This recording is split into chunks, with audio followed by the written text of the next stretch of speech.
Peace and love, everybody. This is Big Hass, and you are tuned in to the Starbucks podcast, Original Knows Original. Now, this is a space that is all about real voices, people who stay true to their passion and shape culture in their own way. And this is fantastic. So, hey, grab a coffee and join me to celebrate today's original. The legendary, the incredible, the inspiring, Areej Al Hammadi. We're going to say peace and love. Thank you, Big Hass, for this really lovely introduction. I'm so happy to be here. I'm just getting started. Seriously, I just want to say off the top that you truly are, you inspire me so much. I'm going to start with something I've been saying in this podcast, and it's a old Bedouin saying. I'll say it in Arabic and I'll translate it. It says, إن الإنسان الذي لا أثر له لا حياة له, which means a human being with no impact has no life. And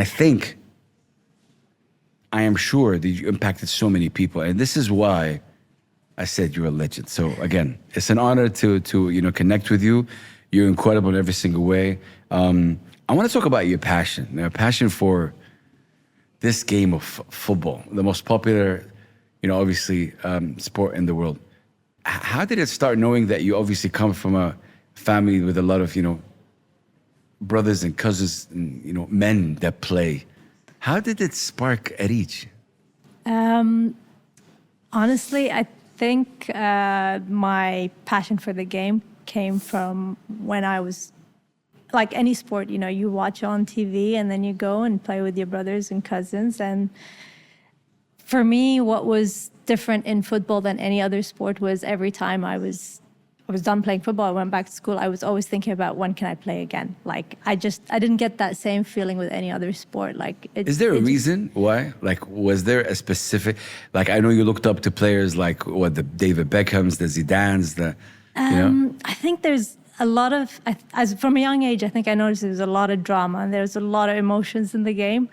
Those moments, the final minutes of the game, and you score the winning goal or equalize and things like that. Like, I could notice these, and especially in the World Cup, and looking up to David Beckham, Zidane, these players, they had these moments. And for me as a child, just imagining these moments was amazing feeling. So, but see, just off the top, this says a lot. This is a podcast called Original Knows Original. What I sense here is that you wanted to also make your country proud, you wanted to make yourself proud, you wanted to make your family. It gave you like a space where you could achieve these things, right? Absolutely, yeah. I mean, as a child, I imagined that was the first thing I imagined. I would represent my country, even though growing up there wasn't an Emirate, like a UAE Women's National Team, but somehow I think a child's imaginations can take you places, right? And I just wanted to do that. And I didn't think about the challenges that I would face. Or nobody told me that, oh, by the way, there's no teams, there's no academies, nothing. But I was like, I'm going to play one day. And that passion fueled me to just take every opportunity I can find growing up until I was able to achieve it. Wow. When you're playing, take me through the emotion. Just vibe with me a little bit, okay? What are you feeling? A lot of emotions, I can say. There's ups and downs, honestly. There's frustration. There's moments of creativity. There's moments of creativity. Yeah, absolutely. I love that. Wow. Panic sometimes, and you need to find your calmness, composure, of course, especially when you're right next to the goal. But I think in football, generally, there is a lot happening every millisecond in the game, right? You're making decisions, you're scanning, you're reading the game, right? But you need to find composure. And that's, I think, the main thing in sports, in football. And what I mean by creativity, sometimes, you're locked in a situation where you need to get out of a player cornering you in the corner of the pitch, or two players pressing you. How do you get out of that? And honestly, there are times when I've done things I haven't practiced, but I've just practiced in my head, or maybe just kind of seeing players do it, and just practiced it in my head. Of course, I've practiced it a little bit, but mostly in my head. Okay, I get it. Yeah. So listen, I'm going to share something with you that I haven't shared with anybody, but I feel comfortable with you. I don't know if don't judge me, but I play basketball. And at one point, I it was early in the morning. I didn't have a basketball, but I was kind of just pretending that I have the basketball. And I just later on found that coach was looking at me. He's like, what are you doing? I was like, I'm playing. He was like, without a ball? I was like, yeah, it's like a rhythm thing. Absolutely. Yeah. Do you connect with the mentality like that? Yeah, of course, yeah. Before a game, we tend to go to the pitch. And, you just walk around the pitch, get a feel of the place, you visualize. I like to not just visualize, but like also run on the pitch. Imagine I'm getting the ball there and just kind of do the same thing, exactly. Areej Al Hammadi, do you feel free on the football pitch? Like free by the sense of the word free? Absolutely. I think when I'm on the pitch, everything is blocked out. I only focus on the game. Nothing like the fans, the noise, the pressure, everything it's just all about the game. So I feel the most free on the pitch, I would say, yeah. Well, I mean, how do you block the noise, I guess, Maybe it's like obviously all professional athletes face that, but how do you really block the noise and the whoo, the ha, how do you block that? When you're focused, I think, on the game, there's no space for anything else, I think. Wait, when you're focused on the game, there's no room for anything else. Yes. Wow. Yeah. You can't. I mean, you need to be focused on every second, every moment in the game. There's so much happening. You can't just think about the fans and the noise outside. There is a lot that's happening. There's a coach who's yelling at you, probably. You kind of need to listen to what they're saying as well, but you need to be locked in the game. So naturally, I think you're focused, you're locked in. Okay, this might be maybe tough question. Are you good with rock, paper, scissors? Define good. I thought it was a luck. You win. I ask an easy question. I win. Maybe it's the tough question. Is it on the fourth or the third? The fourth. Okay. Okay, so rock, paper, scissors, go. Oh, tie. Rock, paper, scissors, go. Oh. Okay. Yo, okay. When's your birthday? Okay. Rock, paper, scissors, go. Oh. Should have guessed. Okay. You grew up with family, your brothers and cousins playing football. You didn't have a role model, like as a woman, you looked up to, correct? How do you explain the way you're so passionate about the game, the way you're locked in? How do you explain that? Yeah. You know what I mean? Yeah. Yeah, I mean, I looked up to these players in how they saw the game, how they adapted to the game, how they trained, how they took it became part of their mission or their ambition and aspiration to represent their country and things like that. So like looking up to David Beckham, how he represented his country, what it meant for him. And I just took that for what it would mean for me to represent my country. Like that was a fuel. Yeah, absolutely. So in that sense, yeah, I really wanted to represent my country. I wanted to hopefully one day captain my country as well. And I got to do that in my last competition in the AFC qualifiers. It was a great honor. But yeah, I didn't have any female role models to look up to. I think things have changed now. Yes. There's a lot of girls that can look up to. But that's what I said with the whole impact, with the whole legendary statue. Because I think with the difficulties that you face, with the challenges that you face, you're still able to get locked in or like be locked in and just have that passion and determination to be like, you know what is an emotional one? What did it mean that you're rocking, obviously your country's uniform and just, you know what I mean? It just gets me even emotional just saying it. Yeah. How do you guys feel like just rocking it? It doesn't get old. Honestly, it doesn't get old. Like you're not playing for yourself anymore. You're representing your country, and honestly, you get there. The national anthem is on, and you and your teammates just singing your lungs out. yeah, you feel the responsibility. It's great. Nothing compares to that, honestly. I love that you say that, and I follow a basketball player by the name of Giannis Antetokounmpo, and he recently played. He's Greek, and he played for his national team in the Euro Cup, right? And he plays in the NBA, obviously, where he makes his money and all that. And he's like, it's nowhere close.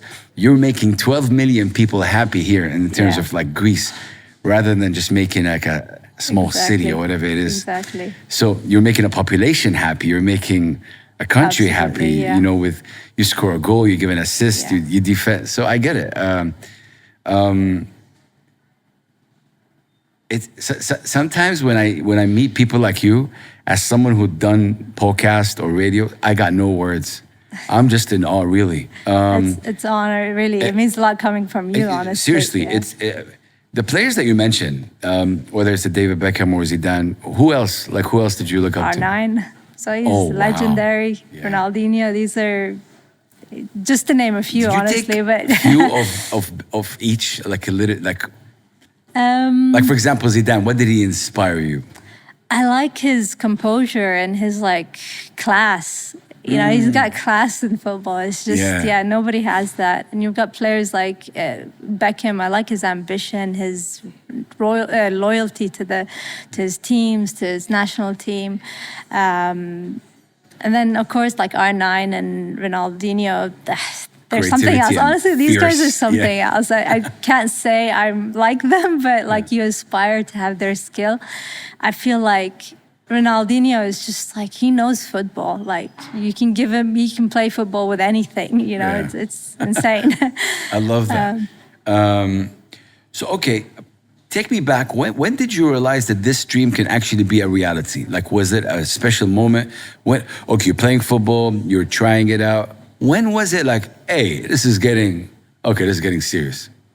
Was there ever such a moment? Yeah, it's when I would say when I first got the opportunity to try out for the national team. But try out? Yeah. But the lead up to it was these moments, every opportunity I had to play a competition, join a university team or community team, these were just like stepping stones to reach that level, right? And every moment, every step, that felt like there was a bit of hope. Like I didn't know I was going to get to the national team. Like I said, I didn't know there was a national team at the time. But every opportunity I had to play just kind of gave me hope. And it, not just hope, it was just, I enjoyed it so much that I didn't feel like I need to give it up. How important was that? Like the hope element? When I mean like you were playing, but you were saying you were not playing to be maybe in the national team, right? You were just playing I didn't know I could be. It was probably in the back of my head that, you know, maybe one day it would be. And I started hearing about the national team at some point, and then that was, you know, gave me more hope that, okay, I need to get to that level. I need to reach out to them, need to try out for them. And then, when I did get the chance to try out, I was playing with the community, with my team. I set up a team and we were playing in a community league, and we were playing competition in the morning. It was International Women's Day, I think, as well. And I met some of the players and the coaches that it was held at the FA, so I got to meet them there. And I told them, I've been looking to, you know, I would love to try out and I'd love to be playing for the national team. I was like, oh, you're Emirati? I was like, yes, I've been looking for you guys for a while. And I was like, okay, well, come for the tryout today evening. I was like, okay, I dropped everything that day. So wait, when that conversation happened, how were you? Like, I was so excited. You can't imagine. I'm back. I'm married at the time, so I'm still married, but I'm married. I go back to my husband. I'm like, oh my God, I got to try out later in the evening. And obviously it was a weekend, so I dropped all the plans. I was like, okay, I need to fuel because I spent the whole morning playing competition, right? And then I was like, in a few hours, I'm going to go back and I need to perform. I need to do well so they can pick me. So I thought about what am I going to have for lunch? Okay, I need to rest my legs. Wow. And they had training the next day as well in the morning at 7 a.m. So I was like, all right, change of plans for everything. We need to focus on this for now. So. Was it probably one of the most exciting moments? Maybe, absolutely, right? Yeah, it was a dream come true. When it finally happened? Yeah, it was a dream come true. I dropped everything. Like I tried out, and then they were like, okay, well, we're traveling for a development competition in Cyprus this week. Can you come? I was like, whoa, okay, absolutely, I think. I don't know, do you need to figure out visas and stuff? Like, don't worry about it, just let us know if you can come. Oh, God. I was like, okay, I had to check with work and things like that, and yeah, and thankfully I was able to. I joined them for the first competition right away. Wow. We got to talk about, the Guinness World Record. Is it a hot stepper? Hot stepper, yeah, trick. So the take me through it. Like, wow. What made you do this? So at the time it was the coronavirus was happening and everybody was on lockdown. There was a lot of fitness competitions online, and I got inspired to try to break Guinness World Record. And I wanted it obviously to be in football. It wasn't tough because most of the football titles on there were like freestyling, and I'm not a freestyler. Okay. And they're tough, honestly. Like some of the players out there, the records that they've broken are very impressive. So I had to find something I could learn. And I found this trick, the hot stepper trick, which is basically bouncing a ball, sort of like a basketball, but with your feet. I spent a few weeks just training, just every day, a few hours. You put your mind to it. Yeah, I was like, I'm going to do this one. I think I can break it. It's good. Practice and attempted the record. Yeah. So I gotta ask you this, and it's a bit maybe of a tough question. But this is, of course, Original Knows Original. We talk about uncomfortable things.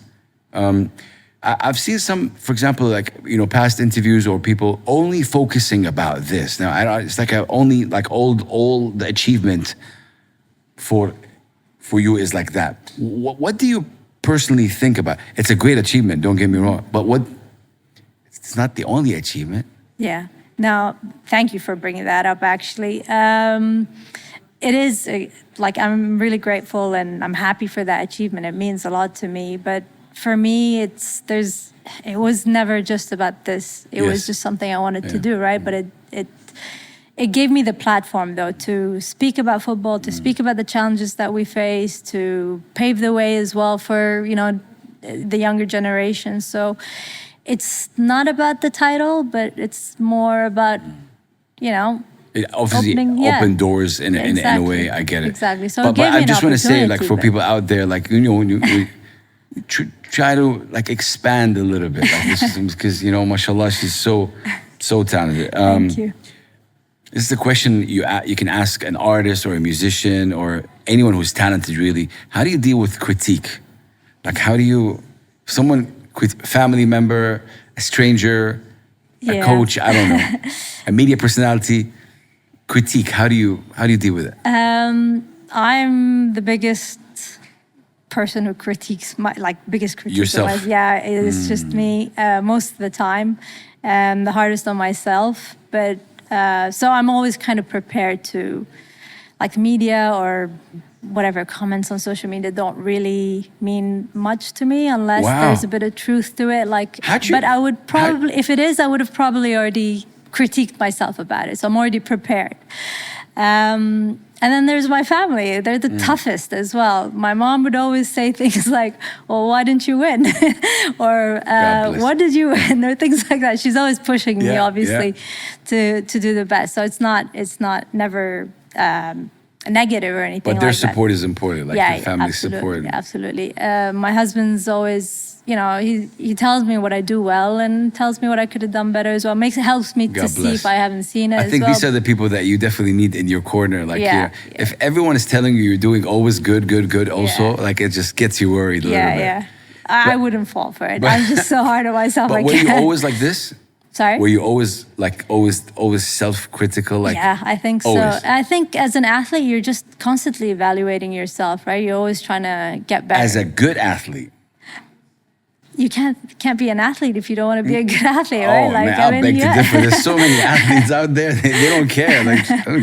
Get the bag, get the money, and just get out. But for you, and the great ones, I think it's important. How do you think what you do reflects in culture? Um, Heavy question right there. I yeah. know. I think, like, part of our culture is always to be the best at what we do, right?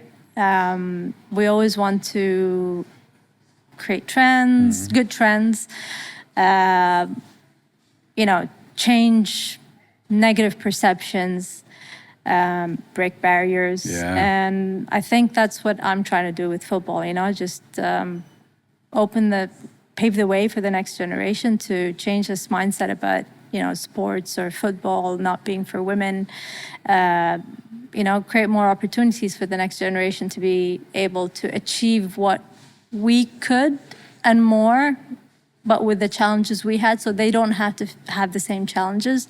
They get all the opportunities to achieve a lot more than we did. So, Areej, when someone says the word challenges, all right? But first of all, what's the first thing that comes to your mind? opportunity. Wow. Really? Yeah. Yeah, you didn't hesitate right there. No, Okay. yeah. Okay. So we all face challenges. How do you tell me a challenge you faced? I'm sure you faced a lot, but one in specific, and how did you overcome it? You could choose any challenge. Top of my head. Whether it's the perception from the community, whether it's, I don't know, a coach that never really saw your potential. And I always mention Michael Jordan here. His high school coach cut him off and didn't believe in him. And look at it right now. Like, you know, so. Yeah, I've faced these before where I've been benched, not starting games. I've been told you're not technical enough. You're this age. You're that. You know, I've just made sure to prove them wrong, and I just kept, you know, pushing harder and harder until, you know, I was able to prove, no, I am fit. I can play. I've managed to basically become a starter in some of my teams. I managed, like from one of the teams I was playing with, I wasn't starting any games for no reason. I don't know. I'm sure the coach had his own reasons, but that was tough. You know, as a player, you'd like maybe last season you're playing every single game, and then all of a sudden you're not starting anymore, and you're like, oh, what's going on? I'm like, but I'm pushing really hard every training. You keep working until, if that doesn't work out for you, another coach is going to, you know, find you and get you on that team. And then after that, I was able to play in the AFC Champions League in the quarterfinals. It's like you said, Areej, is that this not giving up mentality. We say it like fall 8 times, you know, get up 9, and it's just a not quitting maybe or not giving it your best and all these things. What? I guess it's football. What does it mean to you? Yeah. Football. Or when someone says football. Love. Yeah, passion, love. It's, I can't imagine life without it for me. Like it means everything to me. It's just become so, it's part of my life. It's something I'm so passionate about. It's taught me so much. I've met so many people through football. From football. Yeah. I've learned a lot of things like, well, as I was saying, you know, you face all these challenges. Not once should you think, I'm going to quit. It's so hard to quit anyway. So, love that. Yeah, that's what it means to me. See, you guys, you can see it. Like if you're watching this, you can see it. It's the eyes sparkle. It's the energy, and this is why this is important. Original knows original. You can tell. There's no gimmicky. It's just real. And this is why I salute you. And you can tell. You can tell from the heart. You can tell it means something to you. You can tell the hunger. You can tell that all these things. And unfortunately, sometimes some of the athletes, I'm not saying don't have that. They don't realize, you know. And maybe because you had to fight for it, you have to work for it. You weren't just given. Yeah, absolutely. You really fought for your dream. Yeah. Like. Yeah, it definitely wasn't given to me. I had to earn it all the way. Till today, I still have to earn everything I'm fighting for, right? Look, what you want to say? You want to say something? No. Looking back at really young Areej, right? What do you tell her now? Like just if you reflect back and you can have a chat with her, what would you say to her?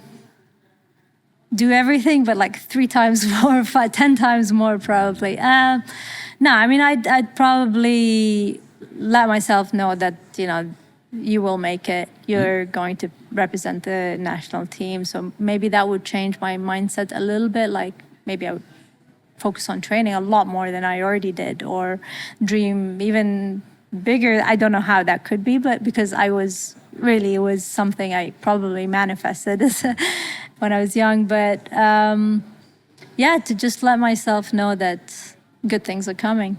You made me think about our mental health as well as athletes. There's so many conversations I personally had with people in media. Athlete's an athlete. They play, he or she, they play. That's their job. I don't care about it. Where do you stand in this? Because I am very pro a very healthy well-being for the athlete. He or she is a human. Yeah. Before we become anything. Where do you stand in all of this? Oh, it's so important. I think it's such a big part of the game, honestly. Yeah. How you get into the game, really, like how you feel, where your mental state is before jumping in a game or competition is so important. There's so many players as well on the team. Sometimes you might not be picked for a game or two, and you can sense, you know, they're not feeling it, you're not feeling it if you don't get picked. But like, it's so important to find your family, friends, your teammates. Sometimes just talk about these things and just, you know, understand, feel a bit better, understand your feelings, how to get out of it as well. Not Did you ever feel alone at some point of your career? Yeah, when I started off, I would say like not everybody believed in, you know, what my passion, right? Like, why are you wasting your time in football? So it's not everybody. Did you get people that said, no, she's not gonna make it, and then when you made it, like they kind of returned back and like, hey, how you doing? Yeah, you can say You like, changed because their opinions. like I said, like football was not accepted, right? Women in football, right? And it's a lot more accepted now. Correct. So you see a lot more support from people around you. So in the beginning, it wasn't. It was more like, why are you wasting your time playing this sport? Yeah. You know, what are you doing? You could be doing something else. Yeah. When you start, you know, competing on a global level, when you start achieving milestones with the team and for yourself, then you start seeing a bit more support, right? Yeah. But I'm grateful for the people who were around me, like my husband, my family. They believed in you from day one, of course. Absolutely. And it means a lot. I think it's very important.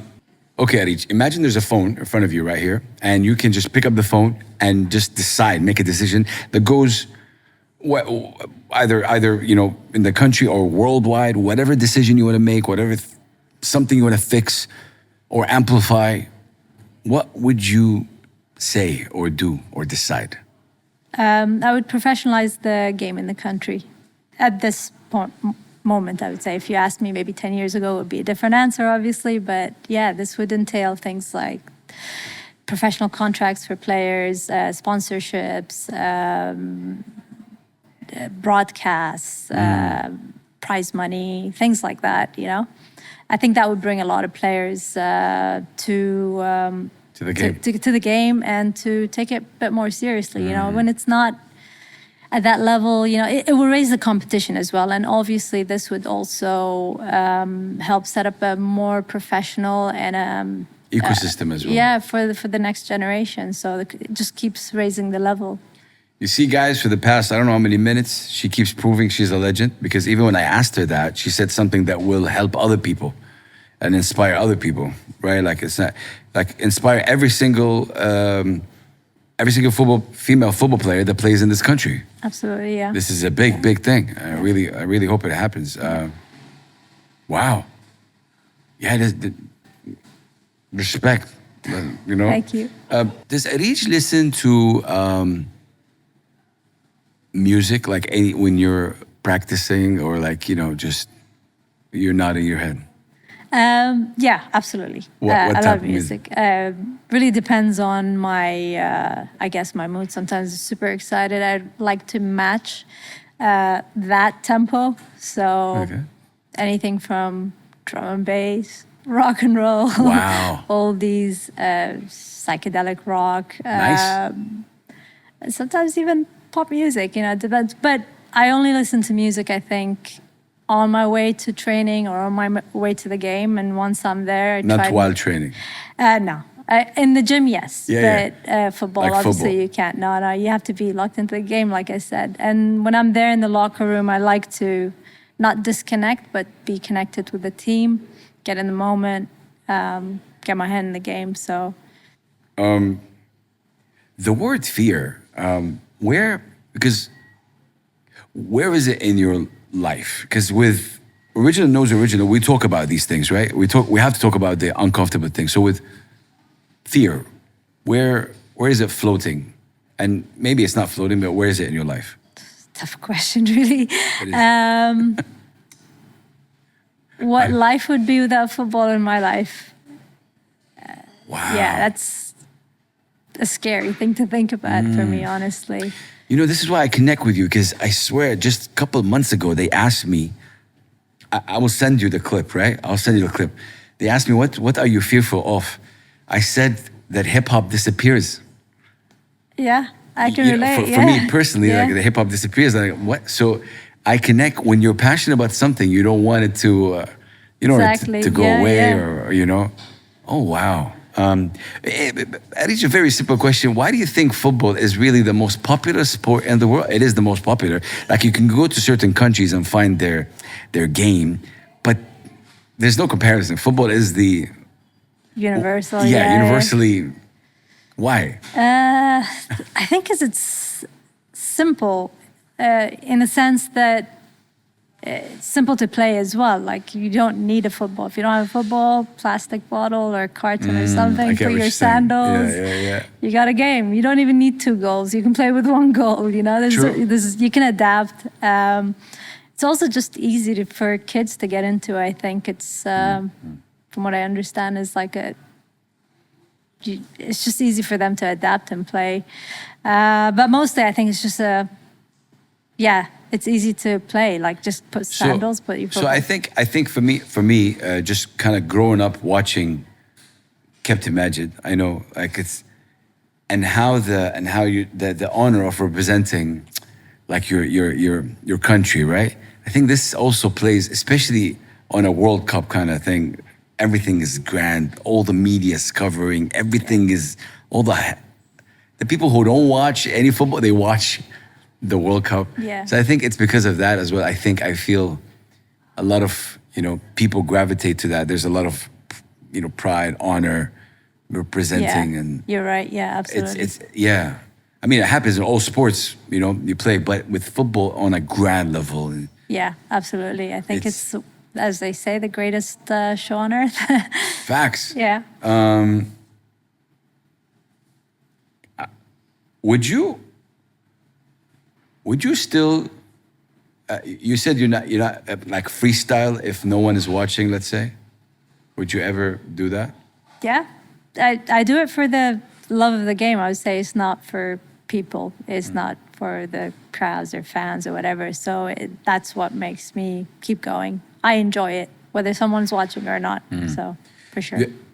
Talking to you, like you said, you're self-critical. So is it what's harder, proving yourself to others or proving yourself to yourself? Me, I'm the biggest critic. Yeah, like 100%, it's so hard to, even if I've, fine, achieved something, but then I'm always thinking, okay, what's the next?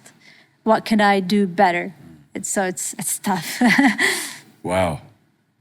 Always do better. Yeah. It's refreshing to see someone like you think like that. Really. What's a lesson that football taught you? So many. But from the top of my head, I would say that confidence doesn't necessarily, it's not, given. You have to earn it. From all the failures that you're gonna, sports in general, like, you're probably gonna fail a lot. And you have to know how to get up from that, how to keep going, don't quit, keep practicing. So to be kind of normalizing failure in a way, right? Yeah, and you fail a lot and in short periods, Yeah. right? Like, maybe life, you might fail here and there. You might learn from it, you might not, depending how hard you fall. But with sport and something that you're very passionate about, it hurts to fail. It doesn't. Like, it's quite difficult to get up from, to be honest. It's easier said than done. But I think that just helps you learn from it pretty quickly from a very young age. A couple more questions with you. I'm really trying. I'm just becoming a fan, and I'm trying to do this. So I'm just saying. Any regrets? No. If you asked me if I would do anything differently, I would say probably not, because it got me here, right? So I'm grateful for everything that I've been through and all the challenges and the highs and lows. So I would say no. Beautiful mindset. If you can share with the people who are listening right now or watching, what's one thing that not a lot of people know about Areej Al Hammadi? That's a tough one. Close family and close friends know. Something that you... Probably my music taste. I don't think anybody knows my music taste or likes my music taste. So I tend to just listen to what everybody's listening to. So, yeah. Do you play any music? I do, yeah. I play the guitar. I wouldn't call myself a professional or anything like that, but that's my pastime hobby. What song do you play? Oh, my husband hates all the songs I play because I'm on repeat. But I tend to warm up my fingers and everything with the Black Keys, a little bit of Lonely Boy, or Whoa. What was the other song? But yeah, Black Keys is a good warm-up song. Super cool. Thank you. I really appreciate you. I appreciate every second of this. I want to say thank you for you, because sometimes when you have that impact on so many people, the impact is felt to younger girls who were a younger Areej didn't have a role model, and now, fast forward all these years, I know a younger Noura, has someone that looks like her, representing her. Absolutely, yeah. It's not just about looking up to me, but it's more that like what I've achieved, they could see what they can achieve more, because they will have the opportunities, right? So if I'm able to do that, then that's great. Yeah, but I've always been very vocal. Who paved the way as well? Like, you have to celebrate that. We talk a lot about it in sports. In all kind of sports, the technology, the shoes that you wear, everything but who paved the way? Who did it with all the difficulties? Oh man, I'm really struggling to really, I'm being honest, that this is original knows original. I'm just saying, any last words you'd like to say? And I just say this because I feel terrible ending this, but we have to. But seriously, any last words you'd like to say? What's the ultimate dream here? What's the dream for you? To see us make it to the World Cup, I think. The men and the women's team, yeah. I'd love to see that. Ooh. I'd love to be part of that, whether Inshallah. Wherever it could be. But yeah, that would be the dream. Everybody watching right now, do that prayer. Come on, let's go. And please do. And it helps. A lot of passion. But I think, look, with a mentality like yours, I'm telling you, I'm not just kind of feeding you talk. With a mentality like yours, I'm not worried. Thank you. It's just a matter of time. It means a lot coming from you. It is a matter of time. Inshallah. I feel it. I'm going to be loud about it. It is a matter of time, ladies and gentlemen. I'm just saying. Well, thank you so much. Seriously, you've impacted me in this chat. I kind of needed this chat. I needed this, inspiration chat, space. And you gave it to me maybe without you knowing. I kind of really needed it. So thank you so much for being on the Starbucks podcast, Original Knows Original. I really appreciate you. Areej Al Hammadi, a legend. Remember the name. Peace and love. Thank you, Big Ass. Means a lot.